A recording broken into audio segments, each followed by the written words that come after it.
Hello guys, ઇન્ડોઆઈએસમાં આપનું સ્વાગત છે. ફર્સ્ટ આર્ટિકલ બિઝનેસ કોન્ફિડન્સ ઇન્ડેક્સના બારમાં છે. જુઓ, એક્ઝામના પોઈન્ટ ઓફ વ્યૂ રેલેવન્ટ શું છે? આ બિઝનેસ કોન્ફિડન્સ ઇન્ડેક્સને કોના દ્વારા પબ્લિશ કરવામાં આવે છે? National council of applied economic research દ્વારા આ બિઝનેસ કોન્ફિડન્સ ઇન્ડેક્સને પબ્લિશ કરવામાં આવે છે. નોટ ડાઉન કરી દો. હવે આ બોડી વિશે આપણે થોડી વધારે ઇન્ફોર્મેશન લઈએ તો જુઓ, ન્યૂ દિલ્હીમાં આવેલી છે, નોન પ્રોફિટ છે અને ઇકોનોમિક થિંક ટેન્ક છે. જેમ નીતિ આયોગ છે તો સરકાર માટે પોલિસી થિંક ટેન્કનું કાર્ય કરે છે, એવી જ રીતે આ national council of applied economic research એક ઇકોનોમિક થિંક ટેન્ક છે. મેઇનલી જે ઇકોનોમિકની ફિલ્ડ છે તો એની અંદર રિસર્ચ કરવાનું કાર્ય કરે છે. આ બોડીને ક્યારે એસ્ટાબ્લિશ કરવામાં આવી હતી? તો આની સ્થાપના 1956માં થઈ હતી. 1956માં આ national council of applied economic research છે તો એને સેટઅપ કરવામાં આવી હતી. અને હાલમાં આની જે ગવર્નિંગ બોડી છે તો એના પ્રેસિડેન્ટ કોણ છે? નંદન નીલેકની. આ પર્સનાલિટી ખૂબ જ ઇમ્પોર્ટન્ટ છે. આ નંદન નીલેકની વિશે આની જે પેનલ હતી તો એના વિશે જીપીએસસી અને સ્પીપા બંને દ્વારા ક્વેશ્ચન પૂછવામાં આવ્યો હતો. અને હું પણ તમારું રિવિઝન કરાવું, કારણ કે આપણે છેલ્લા 7 મહિનામાં 2 વખત નંદન નીલેકની પેનલ વિશે ઇન્ફોર્મેશન લીધેલી છે. તો વિડીયોના કમેન્ટ બોક્સમાં લખો કે નંદન નીલેકની પેનલ એ શાના ઉપર હતી, શાની માટે એને કોન્સ્ટિટ્યુટ કરવામાં આવી હતી, અને આ પેનલે પોતાની રેકમેન્ડેશન પણ આપી છે. તો વિડીયોના કમેન્ટ બોક્સમાં તમે આ પેનલ વિશે થોડી ઇન્ફોર્મેશન આપો. રાઈટ. એના પછી જે નેક્સ્ટ આર્ટિકલ છે તો central research institute in Kalahandi for soybean, એટલે કે જે સોયાબીન છે તો એના માટેનું જે સેન્ટ્રલ રિસર્ચ ઇન્સ્ટિટ્યૂટ છે તો એને કાલાહાંડીમાં સેટઅપ કરવામાં આવી રહ્યું છે. તો કાલાહાંડી કયા રાજ્યમાં છે? ઓડિશામાં છે. ઓડિશાનું આ એક ડિસ્ટ્રિક્ટ છે. તો આ જે રિસર્ચ ઇન્સ્ટિટ્યૂટ છે સોયાબીન ઉપર, સેન્ટ્રલ રિસર્ચ ઇન્સ્ટિટ્યૂટ છે તો કાલાહાંડીમાં સેટઅપ થઈ રહ્યું છે. તો આવી ઇન્ફોર્મેશન આપણે એગ્રીકલ્ચર મિનિસ્ટર છે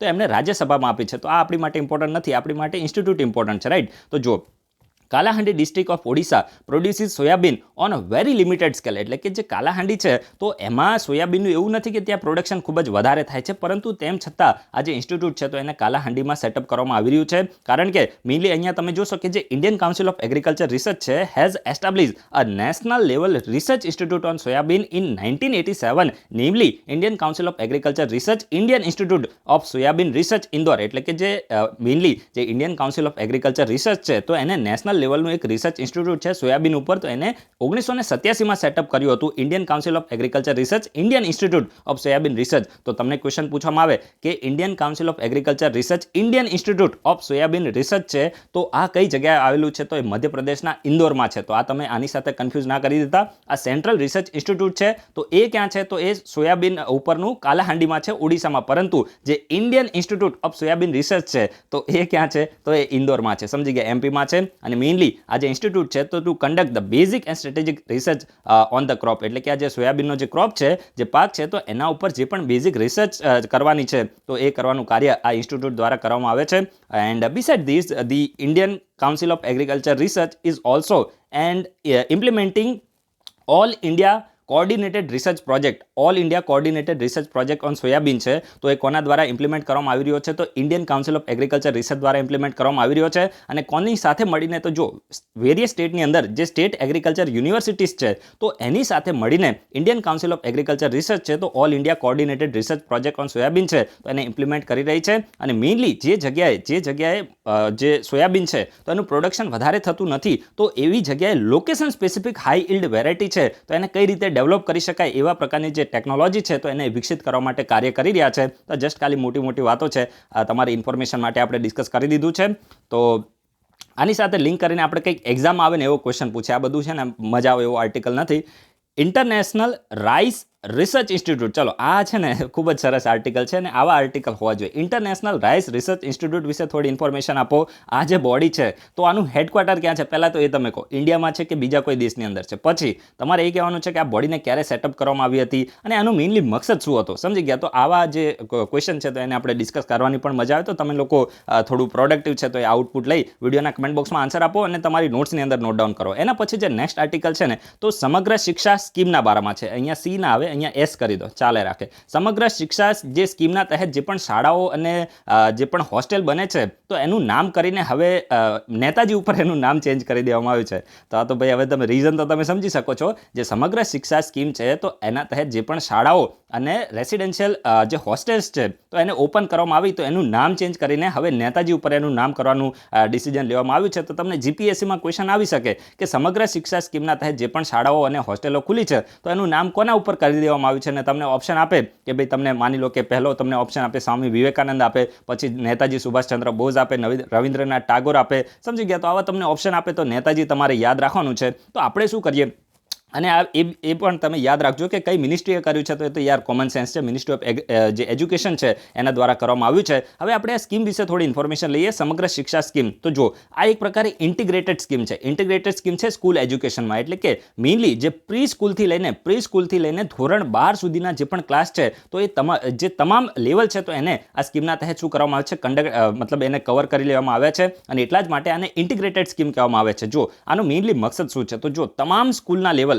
મતલબ કે જે પ્રાઇમરીથી લઈને સેકન્ડરી, હાયર સેકન્ડરી છે, તો તમામ લેવલ ઉપર એક ઇન્ક્લુઝિવ એટલે કે સમાવેશી અને ઇક્વિટેબલ એટલે કે સમાન જે ક્વોલિટી એજ્યુકેશન છે તો દરેકે દરેક બાળકોને તમામ લેવલ ઉપર મળી શકે, તો એને એન્શ્યોર કરવા માટે જે સ્કીમ છે તો એને લોન્ચ કરવામાં આવી હતી. અને જો આ ખૂબ જ ઇમ્પોર્ટન્ટ છે, આ જે સ્કીમ છે ને તો એક અમ્બ્રેલા સ્કીમ છે. 3 વેરિયસ સ્કીમને મર્જ કરીને એક સ્કીમ બનાવવામાં આવી છે, સમગ્ર શિક્ષા સ્કીમ. તો એ 3 સ્કીમ કઈ હતી, તો સર્વ શિક્ષા અભિયાન, એના સિવાય ટીચર એજ્યુકેશન અને રાષ્ટ્રીય માધ્યમિક શિક્ષા અભિયાન. તો આ ત્રણેય સ્કીમને મર્જ કરીને આ સ્કીમને જે સમગ્ર શિક્ષા સ્કીમ છે તો એને અમ્બ્રેલા સ્કીમ બનાવી દેવામાં આવી હતી. તો આ બધું તમને મીન્સમાં કામ આવે. તમારે જ્યારે કંઈ પણ ડેટા એમરામ તમે રેન્ડમલી લખો, એના સિવાય તમે થોડું આ રીતે તમારું થોડું બેઝિક તમારું નોલેજ બતાવો તો તમારો આન્સર બીજા કરતાં થોડો અલગ થઈ જાય. તો આ પણ તમે યાદ રાખી શકો છો. The scheme emphasise on improving the quality of the school education by focusing on the 2 T's. હવે જો આ પણ છે ને, આ સ્ટેટમેન્ટ પણ તમને મીન્સમાં કામ આવ્યું છે. અહીંયા છે ને આ સ્કીમના તહેત mainly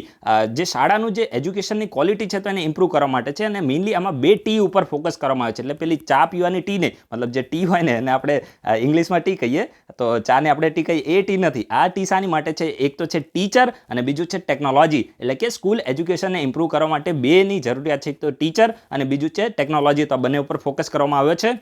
And further, Ministry of Education under the scheme provides the financial assistance to the state and union territory to open and run the residential school and hostel in the hilly terrain. એટલે કે માની લો કે જે પણ હિલી area હોય, જેવી રીતે Himalayan state છે, નોર્થ ઇસ્ટર્ન સ્ટેટ છે, તો આવા જગ્યાએ શું થાય કે મેઇનલી જે બાળકો છે તો શાળાએ જતા હોતા નથી. તો આને પ્રમોટ કરવા માટે જે આ પ્રકારના સ્ટેટ્સ હોય તો એને ફાઇનાન્શિયલ આસિસ્ટન્સ આપવામાં આવે છે. અને એના સિવાય જે પણ માઇગ્રન્ટ અને ચાઇલ્ડ લેબર હોય અને રેસ્ક્યુડ ચિલ્ડ્રન હોય તો એને પણ આ સ્કીમના તહેત શું કરવામાં આવે છે, રેસિડેન્શિયલ ફેસિલિટીઝ છે તો એને પ્રોવાઈડ કરવામાં આવે છે. અને જે પણ બાળકો પોતાની ફેમિલીથી અલગ થઈ ગયા છે, માની લો કે એમના પેરેન્ટ્સ છે નહીં, તો આવા બાળકોને પણ જે રેસિડેન્શિયલ ફેસિલિટીઝ છે તો પ્રોવાઈડ કરવામાં આવે છે. તો એક્ઝામના પોઈન્ટ ઓફ વ્યૂ જેટલું રેલેવન્ટ હતું એને આપણે ડિસ્કસ કરી દીધું છે.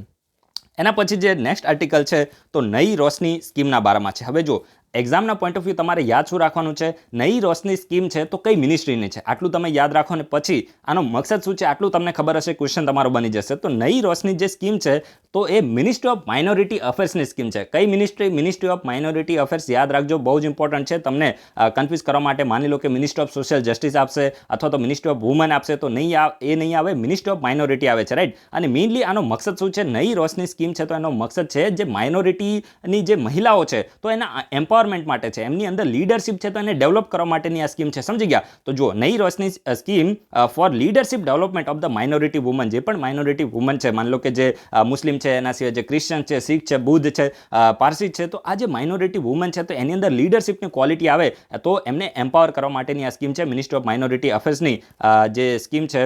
And it aims to empower and instil the confidence in the women by providing the knowledge, tool, techniques for interacting with the government system, then banks and other institutions at all level. એટલે કહેવા શું માંગે છે કે ભાઈ મહિલા છે તો એમનામાં કોન્ફિડન્સ છે તો એને ઇમ્પાર્ટ કરો, એમને ટ્રેનિંગ આપો, જેથી કરીને ગવર્મેન્ટની સિસ્ટમ હોય કે બેંક હોય કે કોઈ પણ હોય, સમજી ગયા, તમામ સાથે એ ઇન્ટરેક્ટ કરી શકે. તો એ પ્રકારે એમને જે સ્કિલ છે તો એ આપવા માટેની આ સ્કીમ છે.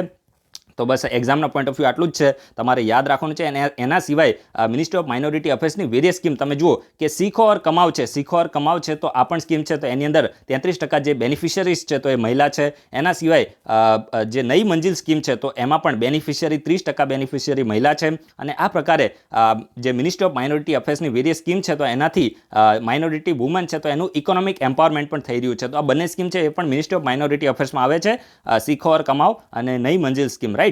તો આ તમે યાદ રાખી શકો છો. આની સાથે લિંક કરીને હું તમને છે ને આ રોશની આવ્યું ને તેની સાથે લિંક કરીને તમને ક્વેશ્ચન પૂછું છું. રોશની એક્ટ એ કયા યુનિયન ટેરેટરીનો છે, રાજ્ય તો હવે ના બોલાય, અને હતો છે ના બોલાય, હતો, સમજી ગયા. તો આ રોશની એક્ટ વિશે ઇન્ફોર્મેશન આપો ખૂબ જ ઇમ્પોર્ટન્ટ છે, અને હવે તો આ એક્ટનું અસ્તિત્વ રહ્યું નથી, તો દરેક લોકોને ખબર હોવી જોઈએ કે રોશની એક્ટ શું હતો, સમજી ગયા. તો વિડીયોના કમેન્ટ બોક્સમાં આન્સર આપો. એના પછી હવે બસ 2-5 મિનિટનો જે આ વિડીયો બાકી રહ્યો છે, તો ઇકોનોમિક ઇમ્પેક્ટ વિશે આપણે થોડી ઇન્ફોર્મેશન લઈએ. તો જુઓ, તમે જોયું હશે કે ઘણી વખત સુપ્રીમ કોર્ટ છે, પછી હાઈકોર્ટ છે, એના સિવાય આપણે જોઈએ કે જે કોઝાઈ જ્યુડિશિયલ બોડી જેવી રીતે નેશનલ ગ્રીન ટ્રિબ્યુનલ છે, તો વેરિયસ પ્રકારના જજમેન્ટ આપતી હોય છે. અને આ જજમેન્ટથી થતું કેવું હોય છે કે તમે જોયું હશે કે હમણાં જ આપણે ઉત્તરાયણ ગઈ, બરાબર છે, તો એમાં એવી જે ધારણાઓ લગાવવામાં આવી હતી કે ભાઈ જે પતંગ છે તો એને ઉડાવવા ઉપર બેન લગાવી દેવામાં આવશે. તો તમે જુઓ કે આ પ્રકારના ડિસિઝન હોય. એના સિવાય અમુક વખતે સુપ્રીમ કોર્ટ છે તો એ જે ફટાકડા છે, જ્યારે દિવાળીનો સમય હોય તો એને ફોડવા ઉપર પ્રતિબંધ લગાવી દે છે.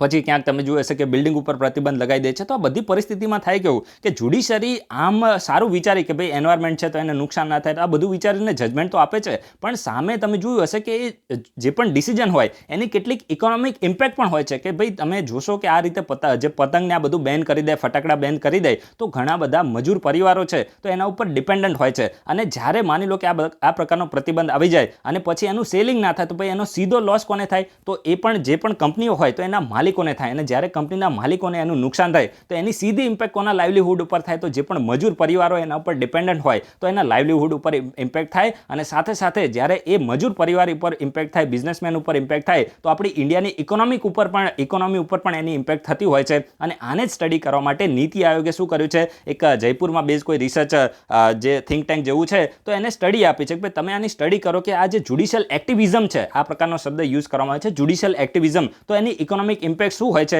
એને તમારે સ્ટડી કરવાની છે. અને એને જ ધ્યાનમાં લઈને જે નીતિ આયોગ છે તો એને જયપુર બેઝ એક ઓર્ગેનાઇઝેશન છે જેનું નામ છે consumer unity and trust society, તો એને કામ આપ્યું છે. તો આ તમને ખબર પડી ગઈ ને? બસ આટલું તમારે યાદ રાખવાનું છે. અને ફંડ કોણ કરવાનું છે? તો એને નીતિ આયોગ ફંડ કરવાનું છે. અહીંયા એક શબ્દ છે જ્યુડિશિયલ એક્ટિવિઝમ, તો વિડીયોના કમેન્ટ બોક્સમાં લખો કે જ્યુડિશિયલ એક્ટિવિઝમ શું હોય છે, અને આ જે કન્સેપ્ટ છે તો કોઈ કયા દેશમાં શરૂ થઈ હતું, અને આની જે હિસ્ટ્રીના થોડું તમે વિડીયોના કમેન્ટ બોક્સમાં લખશો તો વધારે સારું લાગશે, રાઈટ? એના પછી જે લાસ્ટ આર્ટિકલ છે, તો જસ્ટ ખાલી એક જ ફેક્ટ તમારે યાદ રાખવાનો છે કે 348 કિલોમીટરનો Dobhi Durgapur natural gas pipeline section છે, તો આ કયા રાજ્યમાં આને ઇનોગ્યુરેટ કરવામાં આવે છે?